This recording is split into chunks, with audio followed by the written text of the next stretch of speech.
안녕하세요, 골드핑거입니다. 오늘은 제가 최근에 찾은 굉장히 정확한 트레이딩 지표 하나를 소개해 드리겠습니다. 이 차트를 보면 이 지표는 정말 정확하게 추세를 판별해 줍니다. 최근에 저는 트레이딩 지표를 찾기 위해서 인터넷을 여기저기 뒤지고 있었습니다. 그리고 여러 트레이딩 지표 하나하나를 확인했는데 대부분의 트레이딩 지표가 엄청난 수익이 난다고 홍보를 했지만 실제로 제가 백테스팅을 해본 결과 대부분 승률이 좋지 않았습니다. 이 지표들은 엄청난 수익이 난다고 홍보했지만 실제로는 손절선에 걸리는 경우가 훨씬 많았습니다. 그렇게 며칠 동안 지표를 찾아보다가 어느 정도 가능성이 있어 보이는 트레이딩 지표를 드디어 하나 찾았고, 저는 이 지표가 어느 정도 정확한지를 확인하기 위해 백테스팅과 실전 매매에 적용시켜 봤습니다. 그리고 이 지표가 예상한 것보다 너무 정확해서 깜짝 놀랐습니다. 추세의 시작과 끝을 너무 잘 찾아내고 있었습니다. 그러나 좀 더 자세히 확인해 보니 이 지표도 단점이 있었습니다. 이 지표는 가격이 한 방향으로 명확한 추세가 있을 때는 굉장히 정확했지만 가격이 옆으로 횡보하거나 박스권으로 움직일 때는 계속해서 잘못된 신호가 발생했습니다. 그래서 이 지표의 단점을 보완할 방법을 찾아서 테스트를 해봤고 실제 이러한 단점을 보완할 매매 방법을 완성했습니다. 먼저 저는 이 지표의 설정을 변경했는데요. 설정을 변경하기 위해 트레이딩뷰 사이트에 접속하겠습니다. 트레이딩뷰 사이트를 모르시면 하단 더보기란에 링크를 남겨놨으니까 확인하세요. 그 다음 차트 상단 지표를 클릭하고 EMA 트렌드 미터 지표를 검색해 차트에 추가해 줍니다. 오늘 소개할 지표가 바로 이 EMA 트렌드 미터 지표입니다. 이 지표를 차트에 추가했으면 여기 톱니바퀴 모양을 클릭해서 설정 메뉴로 들어갑니다. 이 지표가 횡보하는 구간에서 잘못된 신호가 많이 발생한 것은 가격 움직임에 너무 민감했기 때문입니다. 그래서 매수 매도 신호를 너무 많이 발생시키는 설정을 변경했습니다. 작은 움직임에서도 신호가 발생하기 때문에 큰 추세가 발생할 때만 신호가 발생하도록 기본 설정을 변경했는데요. 설정의 인풋 탭에서 EMA 베이스라인을 13으로, EMA 패스트를 21로, EMA 미드를 34로, 마지막 EMA 슬로우를 55로 변경합니다. 다음 모습 탭으로 가서 여기 있는 도형 상자를 선택 해제합니다.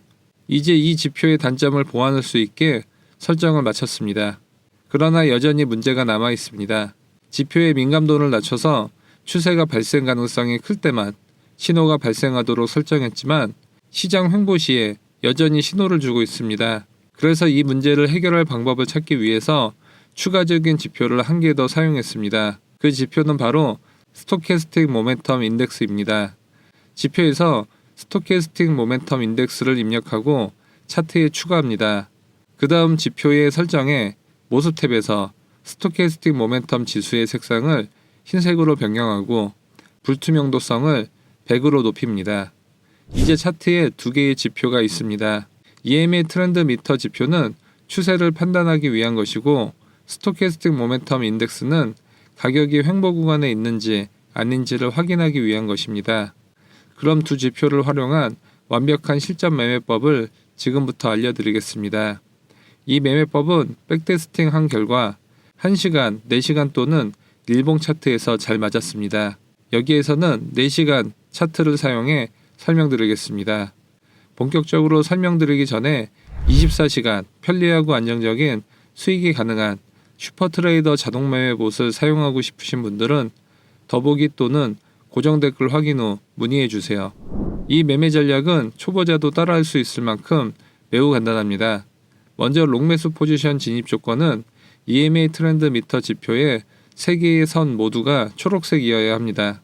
2개의 선이 초록색이고 하나가 빨간색이라면 포지션에 진입하지 않습니다. 반드시 모든 선이 초록색이어야 포지션에 진입할 수 있습니다. 단순히 이 지표만으로도 추세장에서는 매우 잘 맞는 것을 확인할 수 있는데요. 이 차트를 보면 이 지표가 초록색인 경우 가격이 상승하고 있습니다. 반대로 이 지표가 빨간색인 경우 가격이 하락하고 있습니다. 이제 두 번째 지표인 스토캐스틱 모멘텀 인덱스를 확인하겠습니다. 먼저 이 흰색 선이 중앙선 0선 아래로 내려갔다가 다시 상승해 노란색 선을 상향 돌파하면 트렌드 미터 지표를 다시 확인하고 여전히 모든 선이 초록색인지 확인하고 초록색이면 우리는 롱매수 포지션에 진입합니다. 그럼 다시 한번 실전 차트를 보면서 설명드리겠습니다. 먼저 EMA 트렌드 미터 지표에 모든 선이 녹색이 될 때까지 기다립니다. 모든 선이 녹색이 되면 스토캐스틱 모멘텀 지수를 확인해 흰색 선이 중앙선 0선 아래로 내려갈 때까지 기다리겠습니다. 그리고 흰색 선이 0선 아래로 내려간 이후 다시 상승해 노란색 선을 상향 교차하면 EMA 트렌드 미터 지표의 모든 선이 녹색인지 확인하고 녹색이라면 우리는 롱매수 포지션에 진입합니다. 진입할 때 이전 저점 아래에 손절선을 설정하고 수익 실현 목표가는 손익비 2대1의 비율로 설정합니다. 깔끔하게 수익 실현하는 모습을 볼 수 있습니다. 반대로 숏매도 포지션 진입은 먼저 EMA 트렌드 미터 지표의 3개의 선 모두가 빨간색인지 확인합니다. 다음으로 스토캐스틱 모멘텀 지수의 흰 선이 중앙 0선 위로 올라갔는지 확인합니다. 마지막으로 흰색 선이 노란색 선 아래로 교차하면 EMA 트렌드 미터 지표가 여전히 모두 빨간색인지 확인합니다. 3개의 선이 모두 빨간색이라면 숏매도 포지션에 진입합니다. 이전 고점 위에 손절선을 설정하고 수익 실현 목표가는 손익비 2대1 비율로 설정합니다. 이 매매법을 사용할 때 주요한 지지저항선을 활용하는 것도 승률을 높일 수 있는 매우 좋은 방법입니다. 예를 들어 이 지표를 보면 EMA 트렌드 미터 지표가 모두 녹색선입니다. 그리고 스토캐스틱 지표가 중앙 0선 아래로 내려갔다가 흰색 선이 노란색 선을 상향 돌파하면 바로 롱매수 포지션을 진입하는 게 아니라 여기 보이는 직전 고점에 저항선을 돌파하는 것을 확인하고 롱매수 포지션에 진입합니다. 이렇게 하면 좀 더 매매 승률을 높일 수가 있습니다. 포지션 진입하고 마찬가지로 이전 저점 아래에 손절선을 설정하고 수익 실현 목표가는 손익비 2대1 비율로 설정합니다. 마지막으로 오늘 알려드린 매매 전략 이외에 무료로 트레이딩 비법 전자책을 받고 싶으신 분은 하단 더보기 및 고정 댓글 확인 후 신청 부탁드립니다. 영상이 도움되셨다면 좋아요와 구독하기 부탁드립니다. 영상 시청해주셔서 감사합니다.